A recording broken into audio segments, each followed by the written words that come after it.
Good morning. Welcome to the official State of Minnesota Veterans Day ceremony. I'm Brad Lindsay. I'm the Commissioner of the Minnesota Department of Veterans Affairs.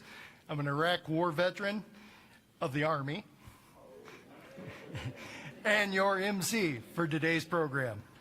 Thank you for joining us today as we honor and celebrate all who have served and all who are currently serving. The Minnesota Department of Veterans Affairs is proud to plan this program every year and appreciates the National Guard Armory here in Mankato for hosting the event this year. This year is the first year we are holding this event outside of the Twin Cities area in order to allow more communities the opportunity to host the program. We appreciate the warm welcome of the Mankato area as our host community this year. The theme for our program this year is commemorating the end of World War II. More than 326,000 Minnesotans served in World War II. 9,797 died in the line of duty. And over the years, most of these veterans have sadly passed away. But today, we're honored to remember those who have passed and the some 1,700 who are still with us. We look forward to hearing reflections during today's program on the contributions of this greatest generation. Our program will begin with the entrance of the official party. Please rise as you are able and remain standing.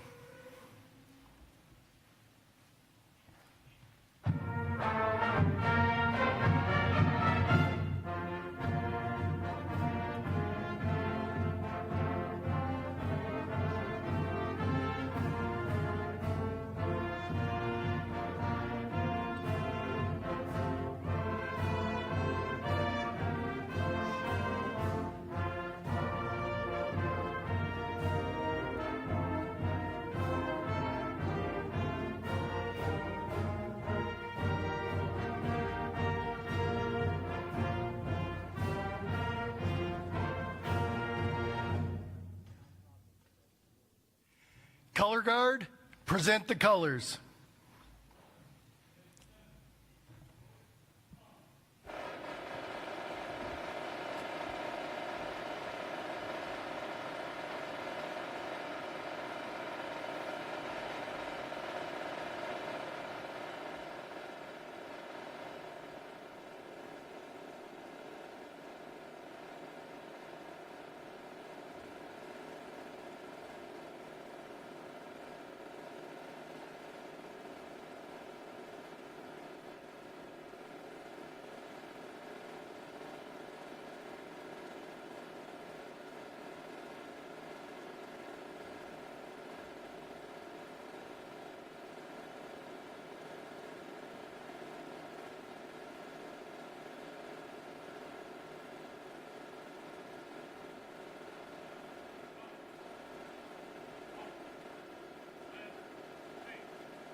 Please join State Senator Nick Frentz as he leads us in the Pledge of Allegiance.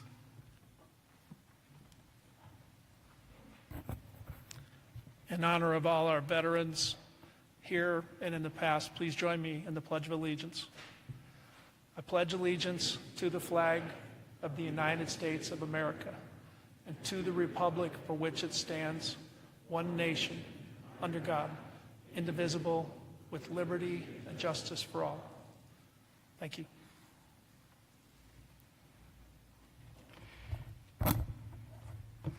The pledge is followed by the Minnesota State University Mankato Maverick Machine Band leading us in the national anthem.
Thank you to the color guard from the North Mankato Post 518 American Legion.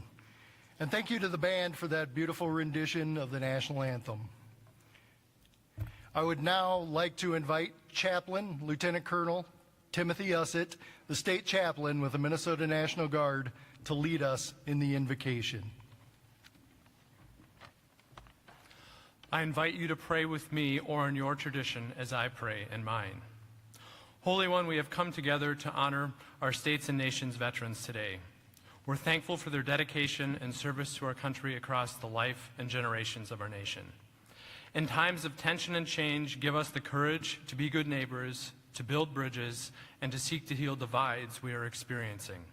All of these rights and responsibilities we have as Americans, we enjoy and have been earned by our veterans' blood, sweat, and tears since the founding of our country. As our veterans have served us, give us all the humility, compassion, and strength needed to support and care for them and their families. Bless our gathering and bless our nation's service members, veterans, and their families. I ask this in your holy name. Amen. Thank you, Chaplain Ussett. You may now be seated.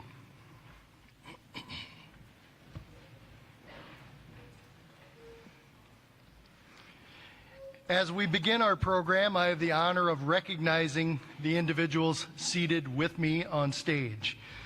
Please hold your applause until everyone has been introduced. My boss, Governor Tim Walz.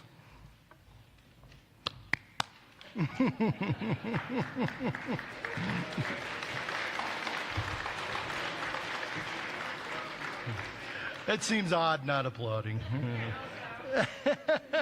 Senator Amy Klobuchar.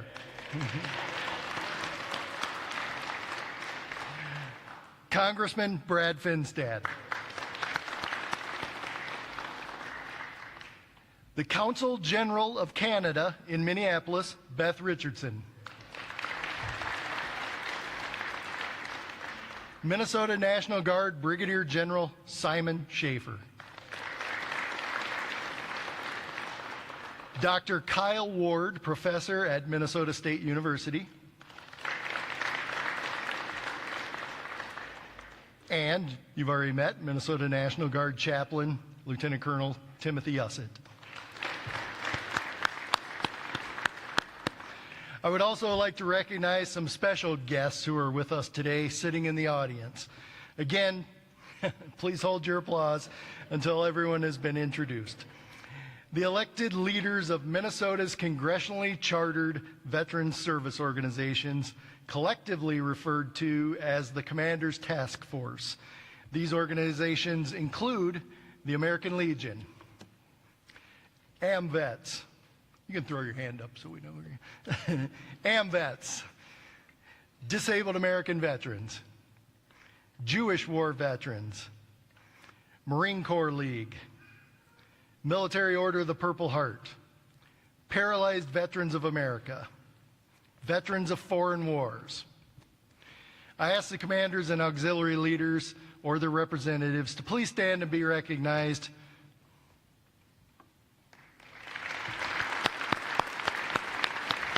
Thank you, commanders, for everything you do.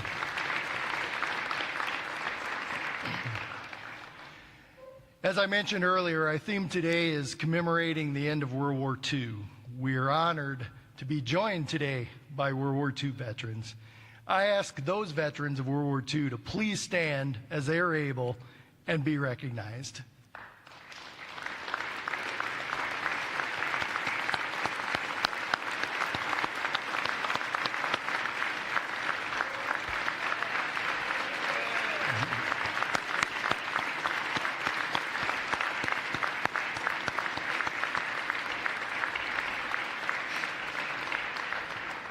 We're fortunate to have with us today Dennis Bolt, an Army veteran of D-Day and the Battle of the Bulge. Larry Solars, Navy Seabee from the Pacific Theater.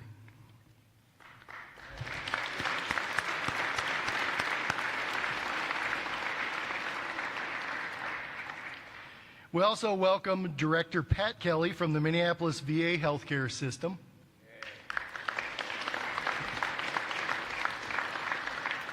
The Executive Director of the Minnesota Military and Veterans Museum, Randall Dietrich.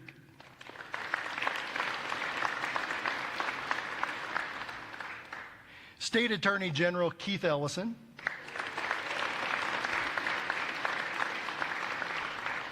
State Senator Eric Putnam, Chair of the Senate Subcommittee on Veterans.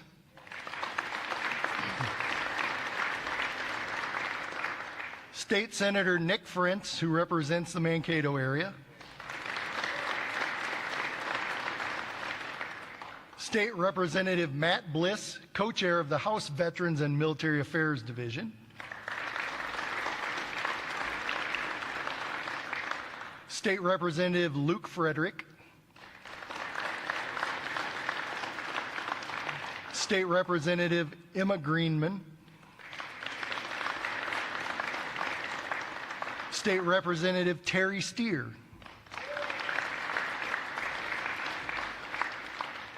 Mankato City Council Member Kevin Mettler.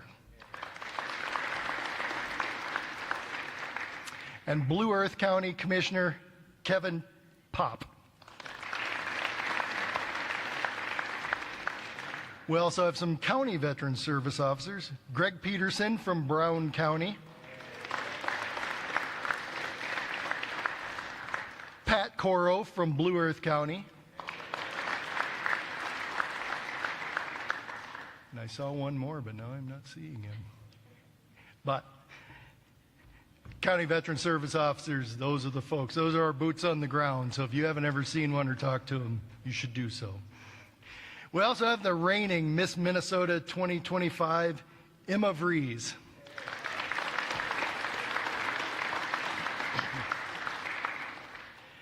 Then I have some of my fellow state of Minnesota agency commissioners as well. Commissioner Paul Marquardt of the Department of Revenue.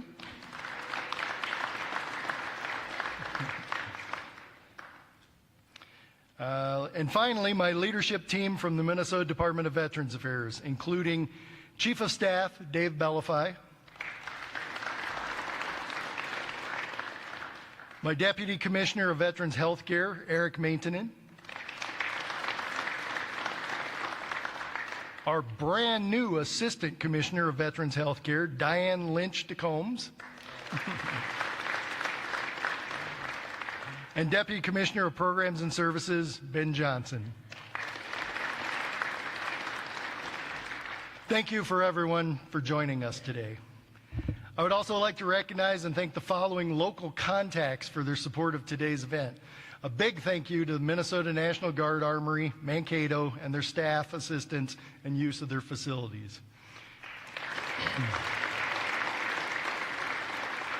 The Mankato Fire Department with the patriotic flag display off their fire truck near the entrance on the main road. Minnesota State University Mankato ROTC cadets. Our local caterer, Chef Craig, for providing a delicious breakfast to everyone.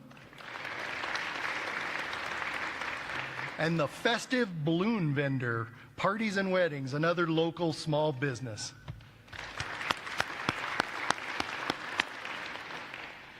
Before we welcome our first speaker, I wanted to take a moment to remind you that the mission of the Minnesota Department of Veterans Affairs is to serve veterans, their dependents, and survivors by connecting them with the federal and state care and benefits they have earned.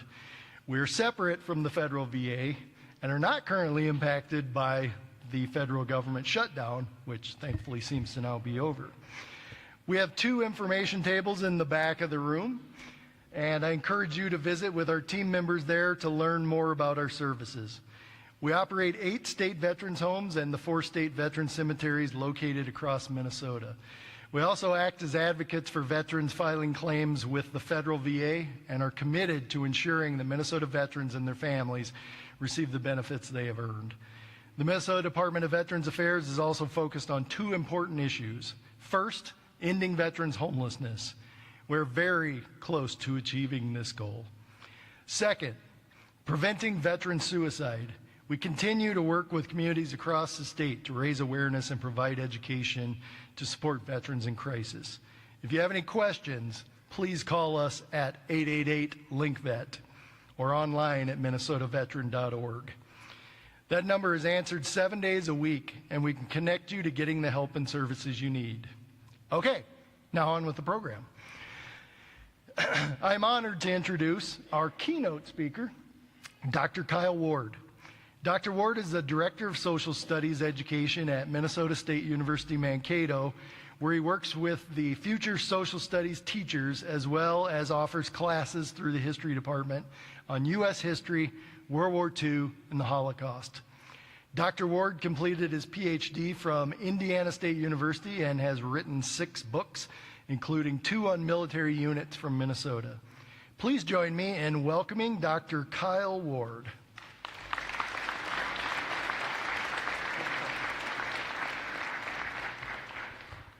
Good morning and welcome to Mankato.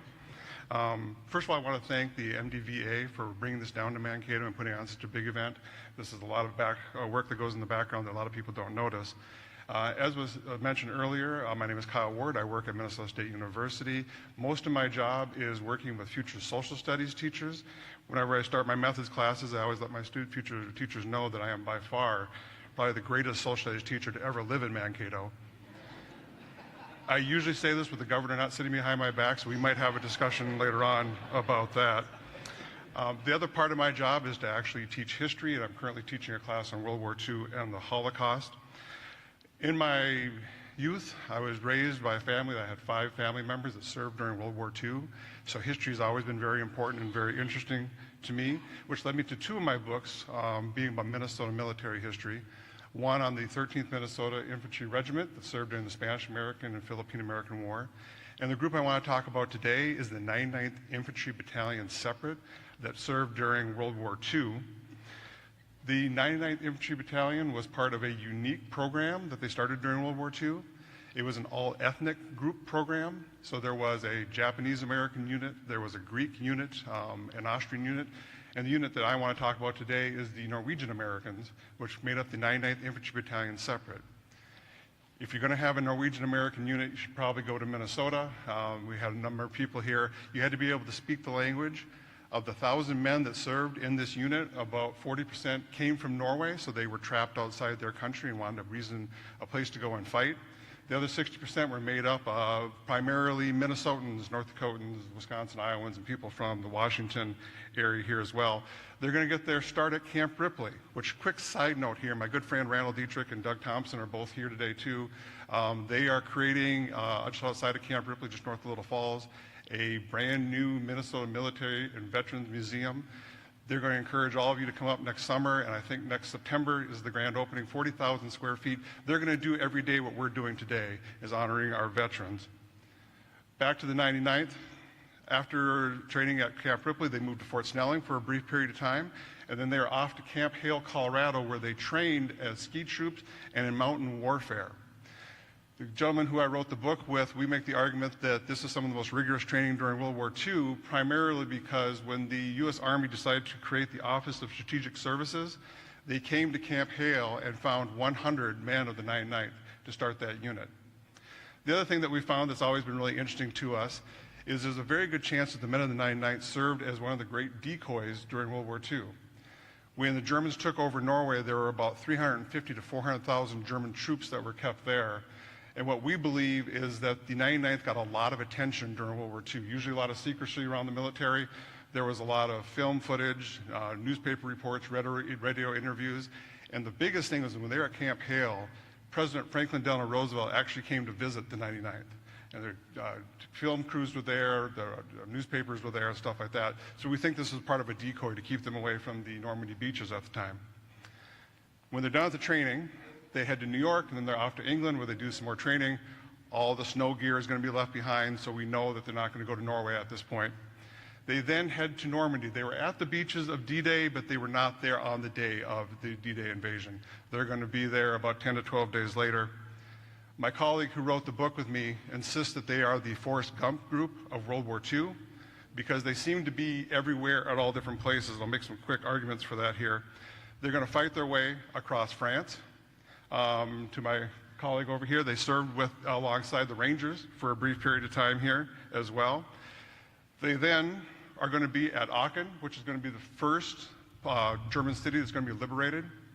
Interesting note about Aachen, we had 2 full divisions surrounding the city, and the Germans were trying to escape and get their army out of there. They took this unit of 1,000 men and plugged one of the roads that was there. So they blocked them from being able to escape at that point in time.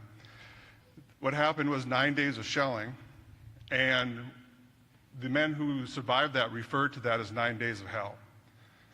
The men who survived that, the U.S. Army said, okay, let's give them a reprieve. Let's let them go someplace else. So they sent them to Malmedy, Belgium, which is a fine place. But then on December 16th, 1944, this is going to be one of the main attacks. This is where the Germans are going to come through, and not just the German Army, but this is going to be the SS. They're going to be sending their troops through. So a small band of Norwegian Americans from the 99th Infantry Battalion and a ragtag group of engineers are going to thwart a number of attacks. They're going to be coming from the German SS at that point in time, known as the Battle of the Bulge. After a month of fighting the Battle of the Bulge, you'd think it was time for a break, but unfortunately they got sent to a new mission. One that's very tragic. The Medical Corps and a group of soldiers are going to be sent as guards to go to Buchenwald. So the 99th is going to show up at one of the concentration camps a couple of days after the liberation of that. Then just kind of a unique story. If you've ever seen the movie or had the pleasure of reading the book, The Monuments Men, this is a group of men whose duty it was to find all the gold, treasure, artwork, and things like that were being stolen by the Nazis. When they found it at Merker's mine, it was the 99th's duty to be the convoy to move it from the mine into bank vaults and safety vaults and places like that throughout Germany. So a really fascinating story with that. May 1945, the war comes to an end, but interesting enough, it's not done for the 99th because they are now going to be sent to Norway. And remember that there's about 350,000 Germans in Norway, and there was no proof that they were going to surrender right away. So the 99th kept training. Luckily, they surrendered. The war is going to come to an end. They get a really unique opportunity. These sons of Norway, they get to be the honor guard for King Haakon VII when he returns to Norway. They stay in Norway through the summer, help the government get established again real quickly here, and then literally almost 80 years to what we're talking about today, they're going to go home. Much like 16 million other young Americans, they're going to come back home. They're going to get back to their jobs. A lot of them are going to go get college educations. They're going to get married, get back and start their families, start their lives over again at this point in time. Sadly, and I'm going to focus in on the 99th, 2 unfortunate things are going to happen. One, if anybody grew up with or knew people from the World War II generations, as I said, I have my 5 uncles, that generation did not talk about World War II. Unfortunately, they didn't share all their stories.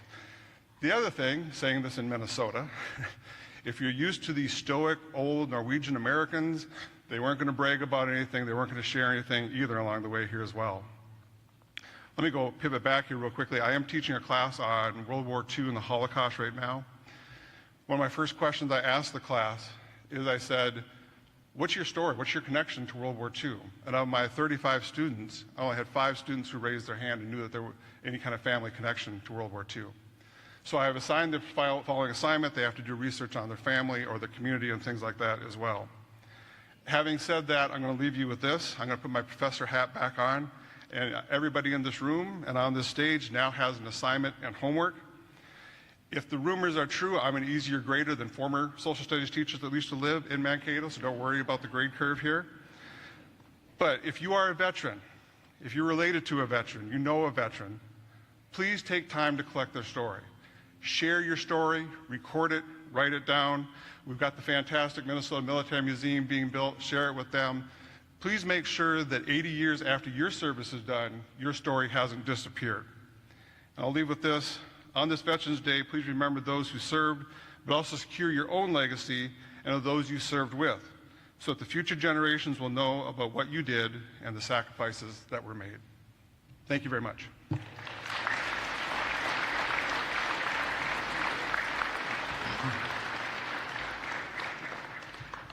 Thank you, Dr. Ward. I love hearing that. I love the history of, especially military history. I was one of those weird kids in middle school who used to read the books about World War II and First World War, so thank you. As a token of our appreciation to the city of Mankato for hosting our program today, Governor Walz will now present the Veterans Day proclamation to Mankato City Council member Kevin Mettler. Governor and City Councilman, please step forward.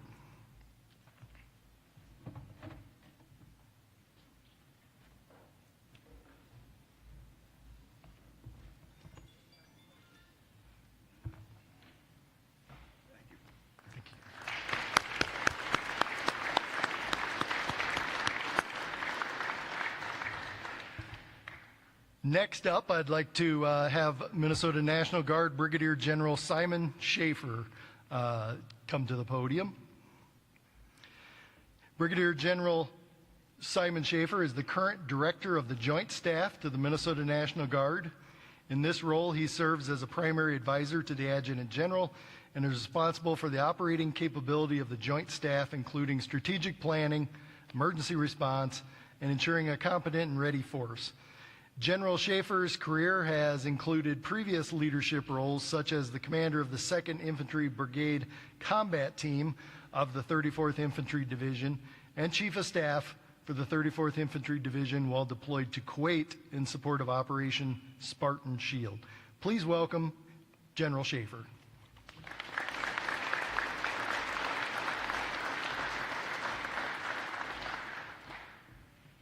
Good morning, ladies and gentlemen, distinguished guests. Welcome to the men and women we are honoring today, our nation's veterans. And good morning, Governor, Senator, Congressman, and all of our other distinguished guests that were introduced earlier. I've had the privilege of meeting many veterans from the greatest generation, such as World War II veteran and Red Bull soldier Don Halverson, who is currently 102 years old. Hearing Don's story of fighting at Monte Cassino in Italy is one example of the many stories of courage and sacrifice of our nations and our allies, service members, who fought to defend freedom against a formidable enemy during World War II. Allies like our Canadian neighbors to the north, we are fortunate to stand with them 80 years ago, and we remain shoulder to shoulder today. Partners in peace, defenders in democracy around the world, this enduring partnership is a testament to the strength of our international unity. It's an honor to have the Honorable Consul General Richardson with us this Veterans Day.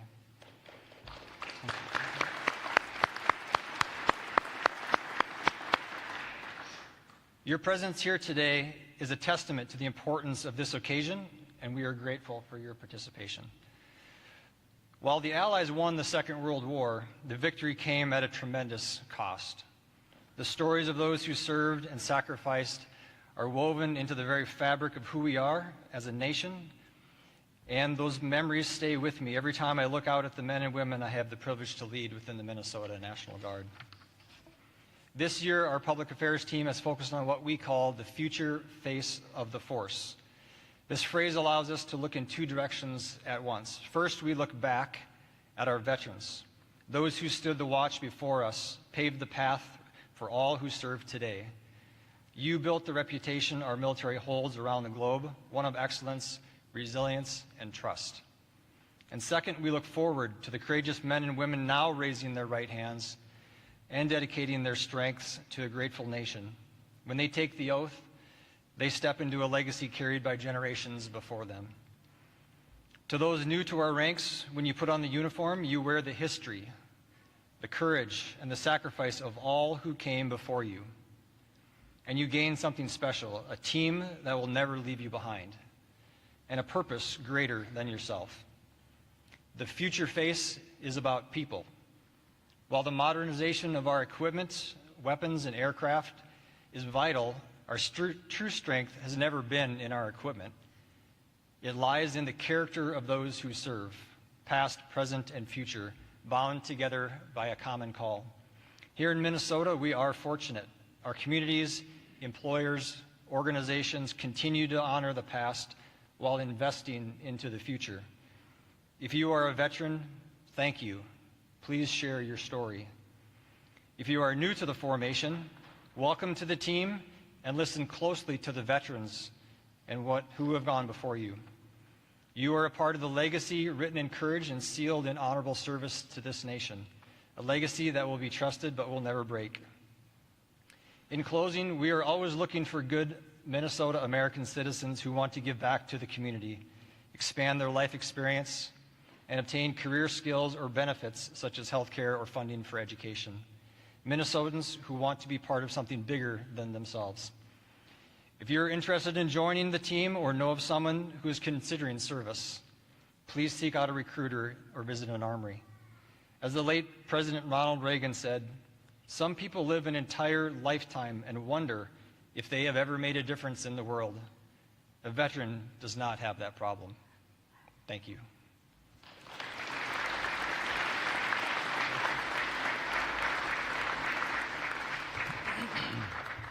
Thank you, General. Thank you for wearing a World War II era uniform, too. Those are great, the old pinks and greens, and they brought them back. So, we have a special guest with us today, bringing greetings from our neighbor to the north, Canada. As I said, I'm kind of a history nerd, and our history is always a little U.S.-centric. But those of you who don't know, Canada, the troops from Canada were right there on the beaches of Normandy, the same as we were in World War II, just different beaches. I've served with them in various places where I've served across the world as well, and we value that alliance, just as the General said. So, I'm proud to introduce Beth Richardson, who was appointed the Consul General of Canada in Minneapolis in August of 2023. As Canada's Consul General in the Upper Midwest, Ms. Richardson works with a team of 17 consulate staff to strengthen trade and economic ties, reinforce security alliances, enhance political, academic, and cultural links, and assist Canadians visiting or living in Minnesota, Iowa, Nebraska, North Dakota, and South Dakota. Please welcome Consul General Beth Richardson.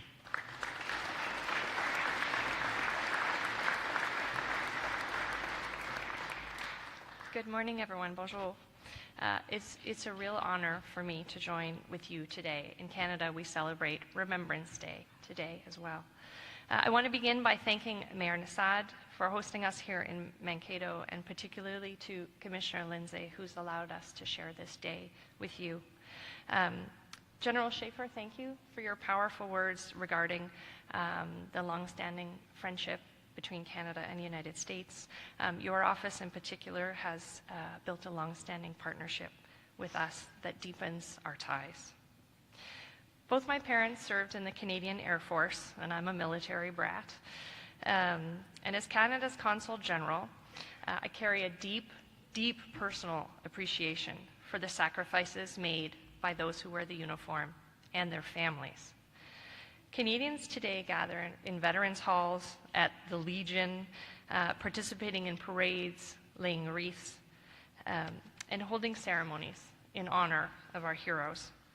And today, as we gather in Minnesota, doing very much the same, let me offer that we are gathering not as two distinct nations, but as one community of service. Throughout North America, people make a choice to serve, and in that choice is a unifying force that transcends. For well over 100 years, Minnesotans and Canadians have served together, standing shoulder to shoulder in some of the most challenging missions. If you visit Victory Memorial Parkway in Hennepin County, you might learn the stories of Minnesotans who fought as part of the Canadian Expeditionary Force in World War I, like Thomas Kennedy, who was a locomotive machinist from Minneapolis with a passion for America's favorite pastime. He enlisted in Fort Frances, Ontario in 1917 and arrived in England early the next year. That November, James was struck and killed at Passchendaele Ridge in Belgium while walking with a Christmas box that was making its way to him. He was 34. Roy Remick, also from Minneapolis, worked as a streetcar conductor and moved to Winnipeg in 1915 to enlist, heading out to Europe shortly after. He was killed a year later by a bomb attack along the Somme. He was just 33. These brave Minnesotans who fought with Canada early on demonstrate the deep and lasting connections between our two nations. One out of every 10 Canadians fought in World War II, battling side by side with Americans to defeat Axis powers. In modern times, from the mountains of Afghanistan to the icy terrain of the Arctic, our forces have trained together, deployed together, endured together, and were victorious. More recently, members of the Minnesota Air National Guard trained with Canadian forces in Resolute Bay, far up in the Canadian Arctic, braving temperatures of -65 to learn Arctic survival skills. They built igloos and shared seal meat and learned not just how to survive, but how to trust one another in the harshest conditions imaginable. That same year, members of the Royal Canadian Air Force joined Minnesota's 934th Aeromedical Evacuation Squad in joint training and exercises at the Minneapolis-St. Paul Reserve Station. These stories don't make headlines, but they make a difference every day, every mission, every operation. The stories remind us that there will always be people who rise to the call, and they remind us of every veteran, every National Guard member, every active duty serviceman in this room, men and women. You carry forward the same values that we have always fought for: freedom, love of country, and service. So to every veteran here in the room, from the bottom of my heart, thank you. Thank you. Thank you for everything that you've given up to support your country. And thank you for reminding us of what it means to serve something greater than ourselves. Thank you.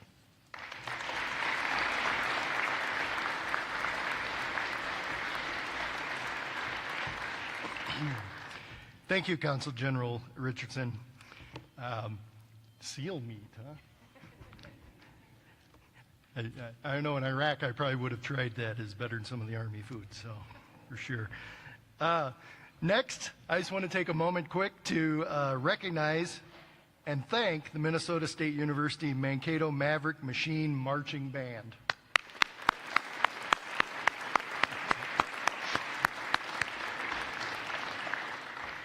The band will now help us honor each branch of the military with the Armed Forces Salute. Inside your program, you'll find the words for each service song. I know Marines, you don't need it, so you were screaming it all night last night. If you're too hoarse, just whisper along. I invite you all to sing along, and please stand as you're able to be recognized when the song of your branch of service is played.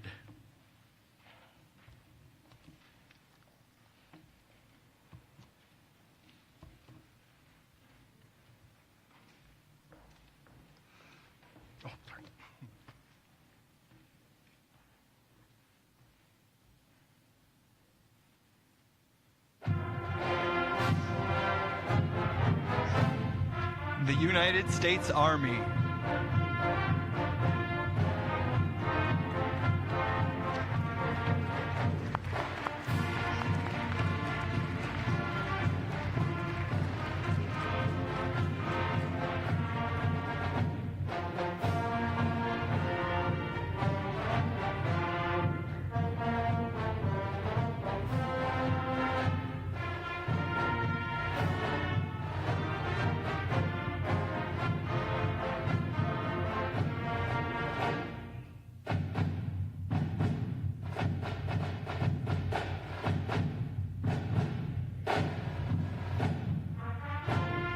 United States Marines.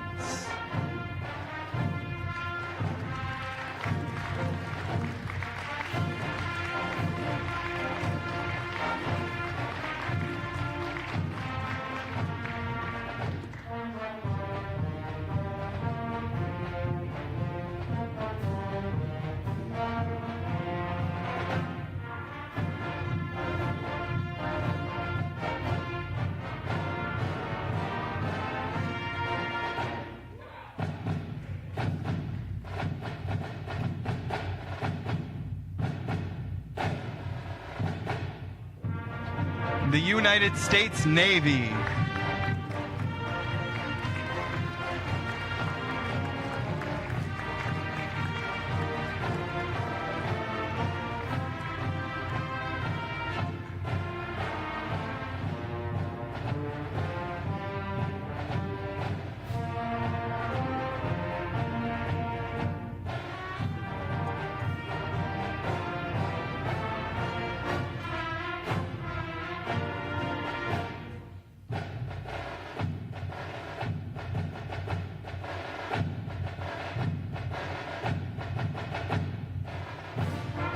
the United States Air Force,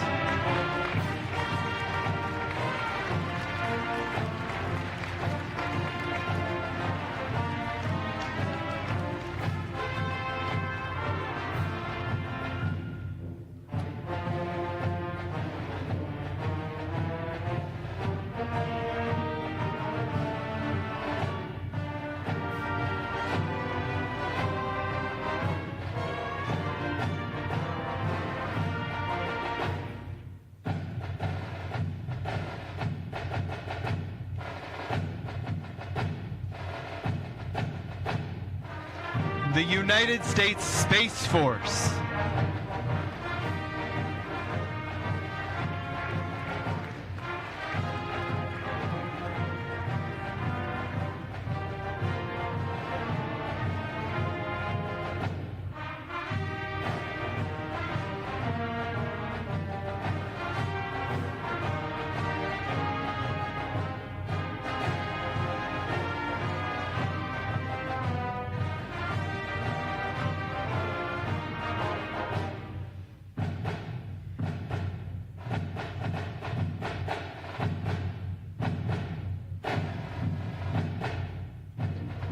the United States Coast Guard,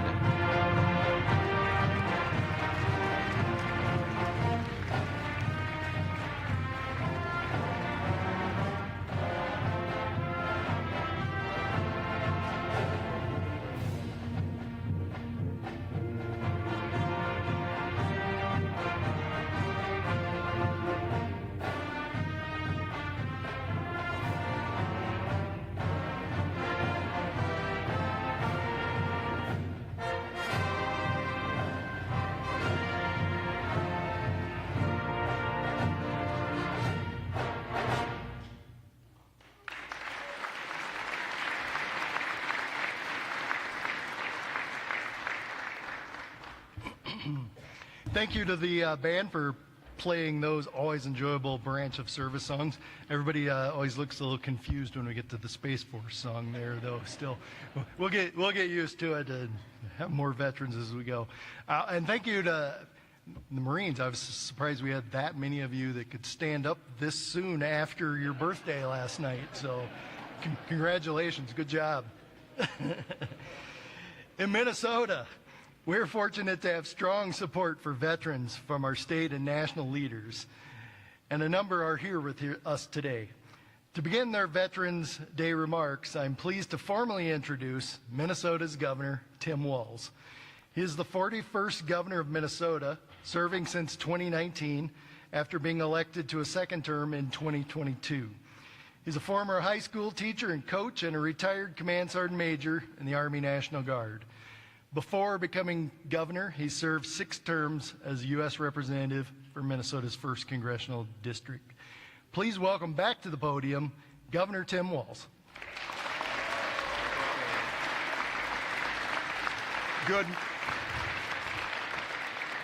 Good morning, everyone. Commissioner Lindsay, a thank you to you and to the dedicated women and men of the Minnesota Department of Veterans Affairs who come to work every single day to serve our heroes and to make sure that we are delivering on the promise that this nation made. To Senator Klobuchar, Representative Finstead, to all the elected officials that are here, thank you. Thank you for the work you do. Thank you every day for being part of this great experiment, which is the idea that people can rule themselves in a democracy. Consul General Richardson, Minnesota and America has no greater friend than Canada, and we're grateful that you are here. Dr. Ward, I know you teach at the best university in America, so I'm not surprised. You did a wonderful job with that, and we appreciate that. General, Chaplain, great to have you here. To each and everybody who came and paused your lives today, thank you. Thank you for coming in this moment. It's something we do on this. I know the people in this room, Veterans Day is every day of the year, to the families who are here and to those who serve. But it's important. It's important to stop. It's important to listen to the stories that you hear.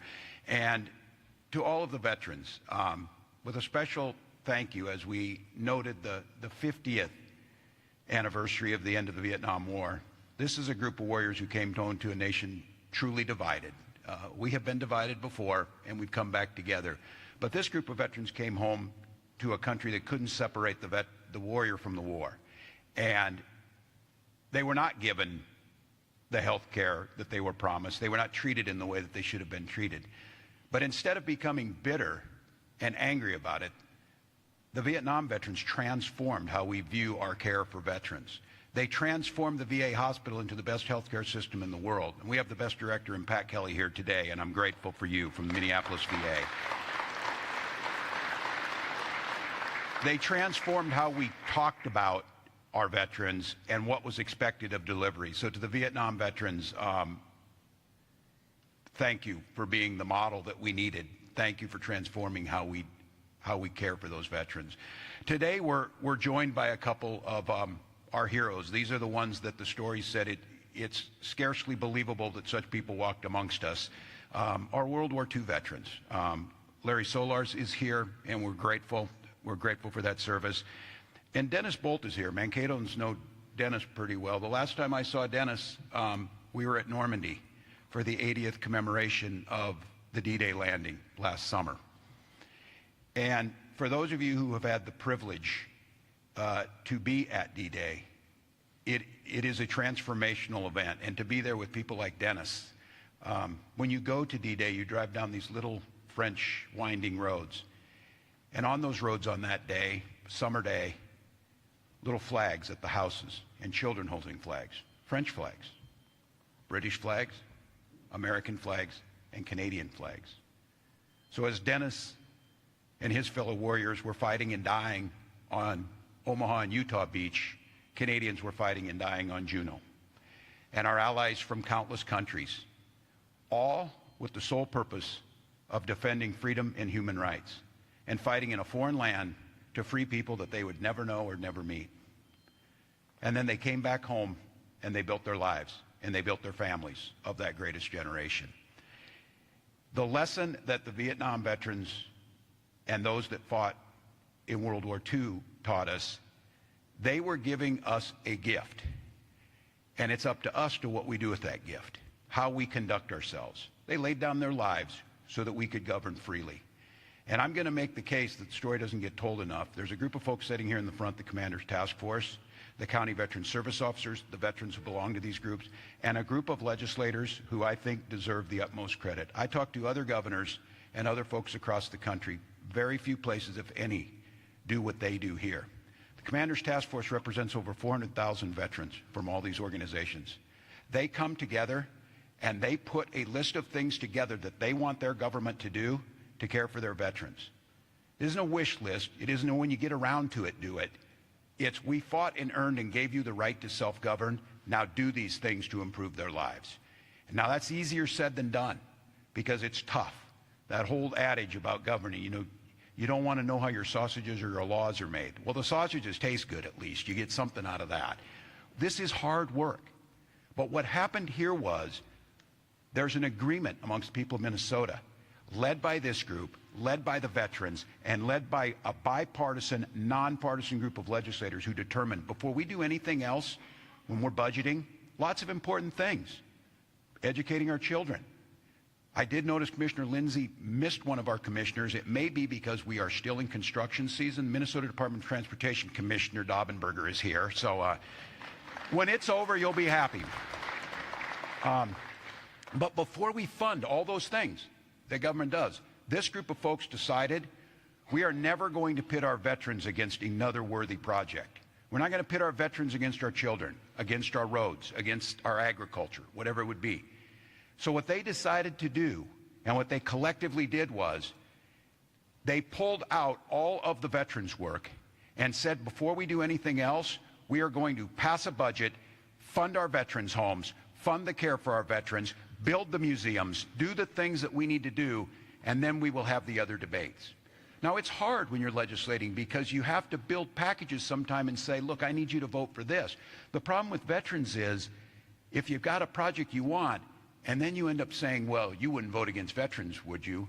When you really didn't want to vote for something. So this group got together, made the decision, and every year for the last 4 years, we have unanimously, I believe in most cases, maybe a vote or two, unanimously passed the most aggressive and the most fully funded veterans packages in state's history to care for our veterans. And for that is how you honor veterans' sacrifices. That's how you live up to the sacrifices that were made. You follow through with your promises. You work together. You lift yourself up in a manner that those veterans on Omaha Beach didn't care what country they came from. They didn't care what religion they came from. They didn't care the color of their skin. They cared that they were there to defend those that needed to be defended and stand up for our values. And I would make the case in here, and a huge thank you to the Commander's Task Force, to the veterans who belong to these organizations, and to the legislatures who consistently make sure that Minnesota is a place that cares for our veterans, lives up to their ideals, and follows through with those promises. So thank you to the legislators.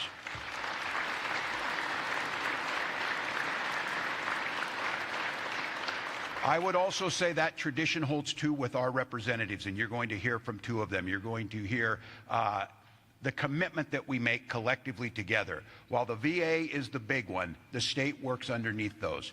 And in our senior senator, in Amy Klobuchar, we have an individual who came from a veterans family. Senator Klobuchar, from her very times working at the county level, has put veterans care and the delivery of those services as a priority, continuing to make sure that the resources are delivered, that the care is given, and that accountability over how we do that is kept. And we are blessed to have our senior senator here today, Senator Amy Klobuchar.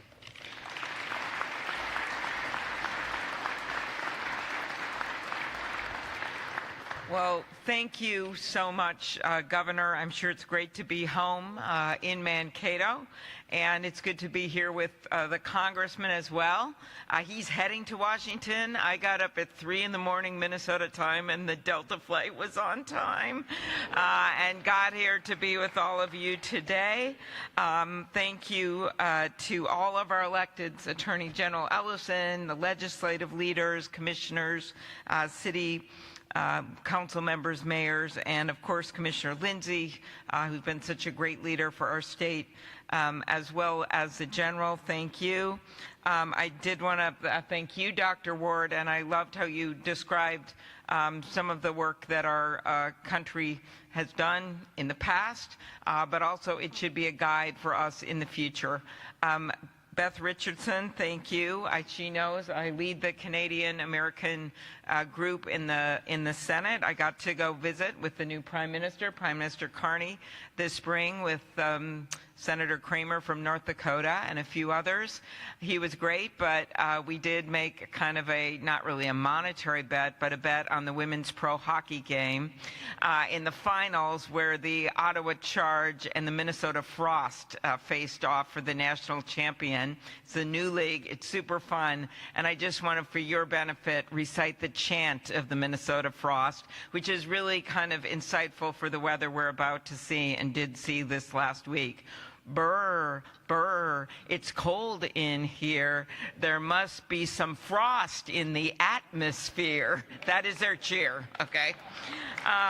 It is, lastly, but not really last, I want to acknowledge my in-laws, Bill and Marilyn Bessler, who live here in Mankato, and came by after they found out we finished our voting last night. And I wanted to thank them for not just being the parents of my husband, but raising 6 boys in Mankato. They had 4 boys, kind of wanted a girl, and had identical twin boys. They lived in a single trailer home at the time, and Bill simply built an extra bunk bed, so the boys lived in triple bunk beds in their trailer home and are all doing really well, and I thank you for being such incredible parents. Veterans Day is personal for everyone here. For me, I always think about my dad, and he once wrote a book called The Heroes Among Us, about ordinary people doing extraordinary things, and I can't think of a better way to describe our vets. Like so many of you, those that stood on that front line, the stories we're hearing from World War II, through their sacrifice, built a future where liberty prevailed over tyranny, and we get to live in that future. One story I want to share today, and at the end I'll introduce his family who are here. One of those heroes was U.S. Army Captain Willibald Charles Bianchi, who fought valiantly in World War II. Listen to this story. He was born not too far from here in New Ulm, grew up on a small poultry farm. When his dad died in an accident, he left high school to take care of the farm and support his family. He went on to study at the University of Minnesota Farm School and South Dakota State, where classmates called him Medals. That's because he wore his ROTC uniform, partly because he could not afford clothing, but also because he was so proud. After he graduated in 1940, he was immediately commissioned as an Army officer, and he was deployed to the Philippines, where he served as a member of a unit called the Philippine Scouts. In February of 1942, he led a daring charge that cleared a line of Japanese machine gun nests. He suffered multiple wounds, but kept leading his men until he lost consciousness. His courage earned him the Congressional Medal of Honor. A few months later, he was captured and endured the 65-mile Bataan Death March. In captivity, he continued to help his fellow soldiers, trading with his captors to get food for the starving, and uplifted everyone's spirit.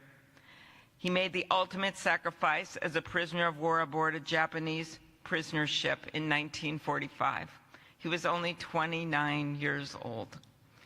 This August, more than 80 years later, his remains were finally identified. His story reminds us of a solemn promise that we bring every missing hero home, no matter how long it takes. So if the Bianchi family could please stand. They're out here somewhere, right there. Thank you for being here.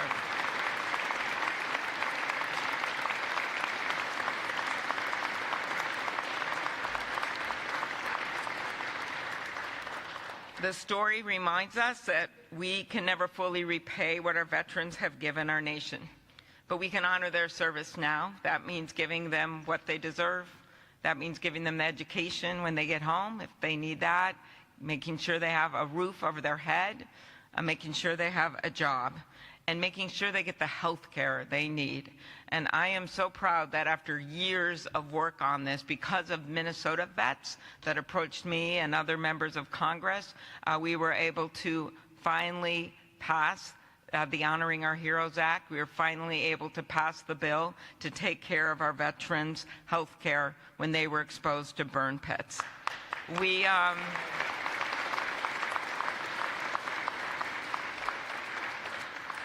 We must continue to fulfill those promises. And one other promise that we made, point of personal privilege, I had a editorial today in the Star Tribune with General Vodal, the former head of CENTCOM, and he and I talked about a bill that must pass. And I lead that bill with Senator Lindsey Graham. It's called the Afghan Adjustment Act. Because when we make promises to our soldiers, thank you, oftentimes we also make promises to those who serve with them. We also make promises to those who have hurt by war in places where we have led. You think about the World War II refugees and others that came to our country and have done so many great things. You think about those that came over after the Vietnam War, how they are ingrained in our community, the Hmong, the Lao, all of those that came and what they mean to Minnesota. Yet right now we have within our own midst, in our own state, in our own country, Afghan interpreters, drivers, medics, engineers who risk everything, often at great personal expense to themselves and their families, to further America's mission. And they remain in limbo, facing uncertainties, not knowing if they're going to be sent back to the Taliban at every moment. In the past, we always gave them a path to citizenship, and that's what the fulfilling promises to Afghan allies does. We must keep our covenants with those that served with us. So, and I will note, as so many of our veterans know, it is strongly supported as a top priority of all of our veterans organizations, and we've got to remember that as we move forward into the next year. So to all our military veterans, service members, and military families, you represent the best of America. God bless you, God bless our veterans, and God bless, in a very difficult time, the United States of America. Thank you. Now, wait a minute, I am not done. I have the honor of introducing my colleague, Congressman Finstead. We achieved something that people kept looking at us and saying, what?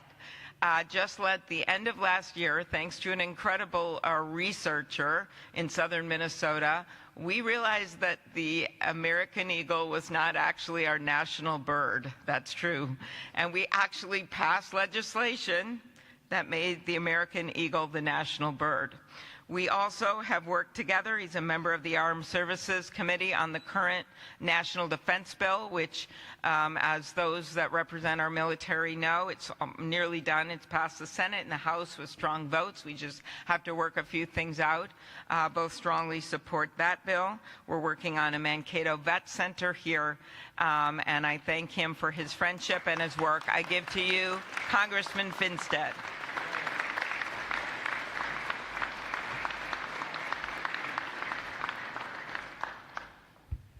Well, good morning, everybody. Thank you for being here today. Senator, thank you for being a workhorse. I mean, you were voting on the Senate floor in D.C. last night. You're on a plane early this morning, and you make time to come here to Mankato. So thank you. Thank you for your friendship and your leadership. Governor, thank you. Welcome back home to Mankato. Welcome back home to the 1st Congressional District. And I just personally want to say thank you for your service. Thank you. I would also like to thank, I see a couple County Veteran Service officers here, Greg, Mike, a few others. I just want to thank you for what you do for our communities.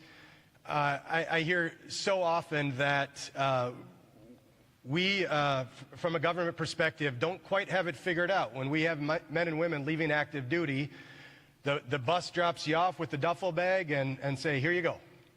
And so we have to do a better job, and I think the counties do such a great job of really trying to walk the men and women from that active duty status into veteran status. So I just want to thank you as the County Veteran Service officers for being here. I had a couple prepared remarks, but then hearing Dr. Ward speak, I started to recalculate a little bit. So I want to tell you a little story. I've known many veterans my whole life, but this veteran stands out, and I've known him as long as I have a memory. And he is a 104-year-old World War II veteran named Paul Wojahn. Paul Wojahn from the New Ulm area is my first cousin once removed. So I had to look that up this morning because I'm like, he's my cousin, right? Well, he's my dad's cousin, so that means he's once removed. Quick show of hands, how many of you met Paul? All right. So those of you that just raised your hands, you didn't just meet him, you probably sat and talked with him for hours because that guy can talk. He can tell you stories, and his stories are so fascinating. And so ever since I was a young boy growing up on the farm, Paul was a part of our life, obviously as family, but his stories and his love and commitment to our family, to our country, and to our community was something that was just instilled in me from the very young age. My wife and I are very blessed, and I am very honored to own the Wojahn farm today. And Dr. Ward, you also said something about the Norwegian heritage in southern Minnesota. For the first 15 years of my life, I thought it was the Wojahn farm because of my Norwegian grandfather. So it's good to hear you put all that together. But Paul's story isn't a story of just his service and just of the battles that he faced when he was, in active duty in World War II. His story started much younger on the farm, like so many of you in this room, so many of you that have served in Minnesota, in our communities. Paul and his brothers all, joined the military. They were tinkerers, they were fixers, they were mechanics. They knew how to make things work with duct tape and JB Weld. And the military welcomed them very happily. Paul tells the story many times of different missions that he was on, that his farmer fix-it abilities came in handy and saved lives. And I know a lot of you in this room could probably say that same thing. And I think it speaks so much to the heritage that we have in Minnesota. Hardworking, love of country, love of neighbor, love of family. And that's what we really celebrate today. We celebrate your commitment, your love of your neighbors, your neighbors that you maybe have never met, your love of country, and your commitment to serve that great country that you love. And so Paul's story is that. Two quick, funny stories. So my wife and I owning that farm now, there's been a lot of questions over the years that come up when I find things on this farm that Paul grew up on. One, we were redoing a pasture, and I found this huge boulder at the corner of a pasture, but there was a hole in it. And this hole was clearly chiseled out. So I had an event where I saw Paul, and I said, "Hey, Paul, tell me about this big rock that I found with this hole in it." He just looked at me and he smiled and he said, "Well, we learned how to use dynamite when I was in the military. And we didn't know how to get that rock out of there, so we started chiseling it away, and my plan was to dynamite that rock." So that speaks to, again, Paul. The other piece is we have an 18-acre nice flat pasture on this land, and I asked Paul, I said, "It's kind of narrow towards the end, and it seems like it was made not just for the pasture. What was that all about?" And he smiled once again, and he said, "Well, we didn't have a lot of time off when we were in the military, but when we did, we would, we all could fly, or we figured out how to fly, so we wanted to land right on the farm." So they had a little runway where they were landing planes right on our farm, and that speaks to his sense of adventure, and, I think that story could be told for a lot of you in this room. I will close with this, a little hope. Senator Klobuchar and I serve in a Congress right now that by all means is functionally dysfunctional. And I think we could all attest to some frustrations with the politics of today, what is and what isn't working in government. But I'm here to tell you that Senator Klobuchar and I work shoulder to shoulder on a lot of issues. And when I look at veterans issues, I serve on the Armed Services Committee. I don't look at Amy and see a senator with a sweatshirt with a D on it. She doesn't look at me as a Republican member of Congress with a sweatshirt with an R on it. We look at each other and we see USA.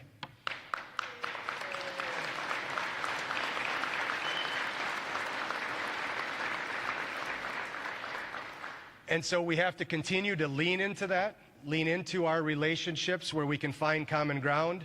I mean, Benjamin Franklin's rolling over in his grave right now because we have the bald eagle as our national bird and not the turkey, so we did that. But there is a lot of work ahead of us. The Mankato Vet Center, we have to see that through. We have to continue to support.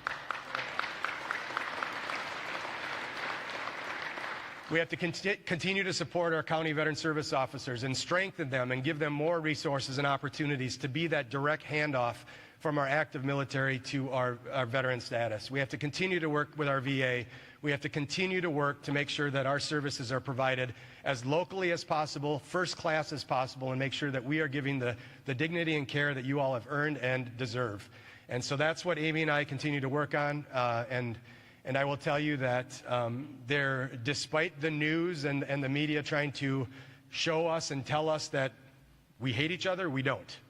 We don't. We find ways to work together and to really care for our neighbors and to continue to push this great country forward. And so for those of you that have served our country, thank you. For those of you that are family members in the audience, thank you. Thank you for your sacrifice, your commitment, your keeping the home front burning when your spouse, your family member raised their hand to serve our great country. And for those of you that are in the back of the room, I see a lot of law enforcement. Thank you for your service. Thank you for protecting our communities and being there for us when we need you in the worst of times. And I just will finish with this. God bless you all, and God bless the United States of America. Thank you.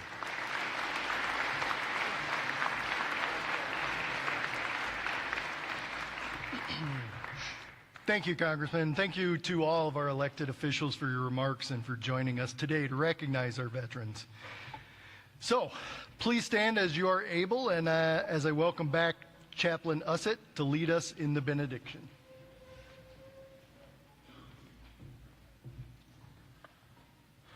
Lord, thank you for this time we have had to gather together this morning. Help us to embody the spirit of service demonstrated to us by the generations of veterans that have fought for the nation we have today. Bless us all in our departure from here and as we travel to wherever our homes may be. We ask all this in your holy name. Amen. You can sit. Thank you, Chaplain Ussett. Thank you all for joining us today. Thank you, Governor, for pointing out Commissioner Daubenberger. She's hiding over there. Commissioners are supposed to sit together so I can spot you. So, but thank you. Minnesota Department of Transportation probably hires almost more vets than any other agency in the state, and they have a great veteran employee resource group that I spoke to just a month or so ago about their benefits. Commissioner Marquardt also has a very big Veterans Employee Resource Group at the Department of Revenue, and I'm slated to speak with them next week, I think it is, on the 18th or the 20th. Normally I'm invited in to speak about benefits and what the agency does, and this one kind of threw me. They asked me to actually speak about myself and my service and you know, how I got to be Commissioner of Veterans Affairs. I was like, oh, that's a tough one. So scaring our comms department, I actually had to create my own PowerPoint all by myself and added the pictures and designed it all. So we'll see how that goes, Paul. Hopefully you can join us. So I also want to recognize, I talked earlier about one of our special areas of interest in that we're trying to solve, our veteran suicide prevention, but our veterans homelessness, which are actually pretty tied together.